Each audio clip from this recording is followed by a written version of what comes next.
मणिपुर के में जो लगातार पिछले 2 महीने से हिंसा चल रही है उसके विरोध में है।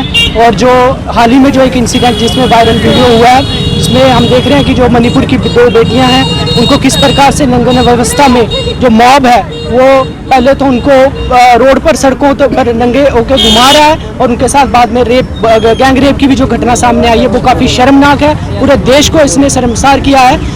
और वहीं पर अगर बात की जाए सरकार से, तो सरकार पिछले 2 महीने से मणिपुर में शांति के वादे तो कर रही है, लेकिन उसमें पूरी तरीके से जो है वो विफल रही है और किसी भी प्रकार की कोई भी शांति हमें मणिपुर में आती हुई दिख नहीं रही है। उल्टा जो है वो लगातार जो वहाँ पर हिंसा है वो बढ़ रही है। महिलाओं के खिलाफ जो है हिंसा की रिपोर्ट्स आ रही हैं और जो पूरा मॉब वहाँ पर हम उस वीडियो में देख सकते हैं कि वो जो भारत के अंदर हम पिछले 7 साल से देख रहे हैं कि मॉब रूल जो चल रहा है या मॉब का जो जस्टिस का एक नया पैटर्न देखने को मिल रहा है, वही हम मणिपुर के अंदर देख रहे हैं कि वो पूरी एक भीड़ जो है वो महिलाओं के पीछे किस तरीके से उनके साथ दुर्व्यवहार कर रही है, रेप कर रही है। और इसमें हमारी केंद्र सरकार और मणिपुर की सरकार दोनों ही पिछले 2 महीने के अंदर मणिपुर में फेल रही हैं। और उल्टा जो हमारे प्रधानमंत्री हैं उनको लगभग 2 महीने लग गए हैं मणिपुर में आज हिंसा के खिलाफ बोलने के लिए। और इवन वो जो है वो प्रचार कर रहे हैं, कर्नाटका के अंदर हमने देखा वो प्रचार कर रहे हैं, विदेशों में घूम रहे हैं, लेकिन उन्होंने किसी भी प्रकार से मणिपुर के लिए कोई 2 शब्द भी नहीं कहे। लेकिन वो जब ये वीडियो वायरल हुई उसके बाद वह पार्लियामेंट में आकर मीडिया को एड्रेस कर रहे हैं कि ये जो है वो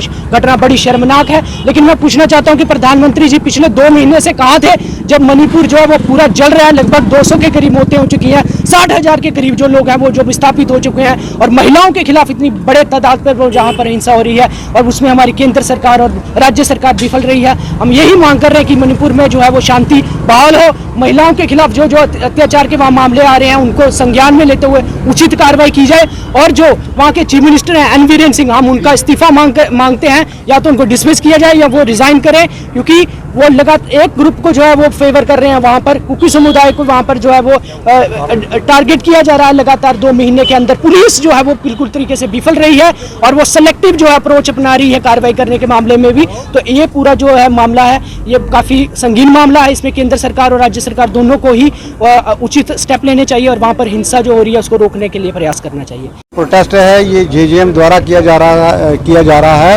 ये प्रोटेस्ट जो है किसी भी राजनीतिक कारणों से नहीं है। ये वास्तविक स्थिति जो हमारे मणिपुर की हो रही है उस बात को लेकर के ये युवाओं में रोष व्यक्त है कि किस प्रकार से वहाँ पर जो 2 समुदाय हैं वो आपस में लड़ रहे हैं और पिछले 3 महीने होने को आए हैं और 3 महीने के अंदर अंदर हमारी केंद्र की सरकार, वहाँ की राज्य सरकार उस पर काबू पाने में असफल नजर आ रही है। और भारत एक संवैधानिक मुल्क है, यहाँ संविधान में है व्याख्यान किया गया है, आर्टिकल 355 है, जिसमें ये साफ कहा गया है कि वो जो केंद्र सरकार होगी वो राज्य की बाहर से कोई आक्रमण करेगा या इंटरनल डिस्टर्बेंस होगी तो जो केंद्र की सरकार होगी वो वहाँ पर पूरी मदद करेगी।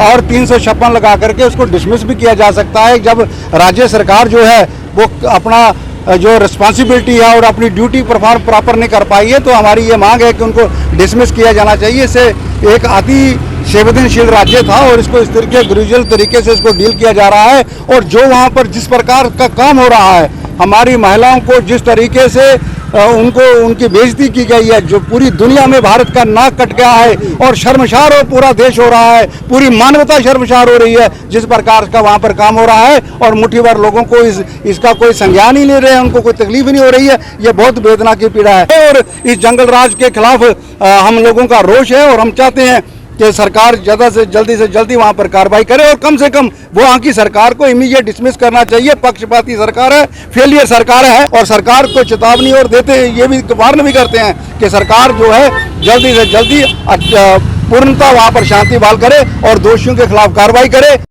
मैं सरकार से बस एक ही क्वेश्चन पूछना चाहती हूँ। मेरा सिर्फ एक ही सवाल है कि हमेशा औरतों को ही क्यों टारगेट किया जाता है? घर से लेके समाज तक जो है हमेशा औरत को ही एक सॉफ्ट टारगेट माना जाता है कि अगर घर में अगर मर्द के खिलाफ औरत बोलती है तो औरत को ही जलाया जाता है। अगर बाहर अगर औरत कुछ खुल के बोलती है तो औरत के साथ रेप किए जाते हैं। आखिर ये कब तक होगा? कब तक जो है औरत जो है घर से बाहर निकलने को डरेगी?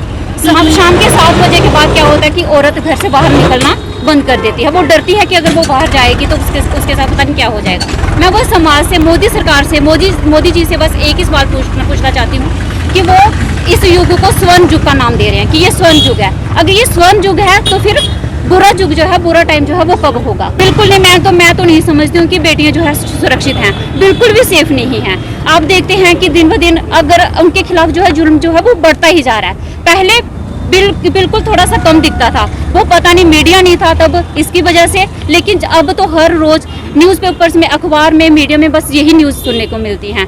अगर थोड़ा सा अगर प्रोटेस्ट होते हैं, वहाँ पे भी आपने देखा होगा कि प्रोटेस्ट 1-2 दिन प्रोटेस्ट चलते हैं, थोड़े दिन प्रोटेस्ट चलते हैं, उसके बाद सब शांत हो जाता है। मुझे बस मैं मोदी सरकार से बस एक ही बात चाहती हूँ कि वो मणिपुर में जो महिलाओं के साथ जो इतना दुर्व्यवहार हुआ है, इतना उनके साथ बुरा जो सलूक किया गया है, उनके आरोपियों को जो है वो पकड़े, और जैसे उनको शरेआम नंगा घुमाया गया है, ऐसे उन रेपिस्ट जो है उनको नंगा घुमाया जाए या फिर उनको जला दिया जाए, ताकि जो बाकी जो है उनको सबक मिले कि दोबारा ऐसा ना करे। देखिए, सिंपल सा मसला है कि प्रधानमंत्री मोदी जी इसलिए नहीं बोल रहे हैं क्योंकि उनकी जो वोट बैंक जो पॉलिटिक्स है वो इन्फ्लुएंस करेगी। और उससे भी बड़ा एक मैं आपको फैक्ट बताऊं कि विभूति नारायण रॉय करके एक डीजीपी हैं, उनका रॉयट्स पे काफ़ी रिसर्च रहा है। उनका ये मानना है कि 24 घंटे से ज़्यादा अगर कोई दंगा परसिस्ट करता है कहीं पे, तो वो दंगा बिल्कुल बैक्ड बाय स्टेट होता है, उसको पूरा स्टेट का समर्थन होता है। अदरवाइज 24 घंटे से ज़्यादा कोई दंगा नहीं हो सकता है। हम देख रहे हैं मणिपुर में लगातार 3 महीने होने वाले हैं, लेकिन अभी तक वहाँ पे कोई भी ऐसे प्रयास नहीं हो रहे हैं जिससे जो शांति है वो बहाल हो सके।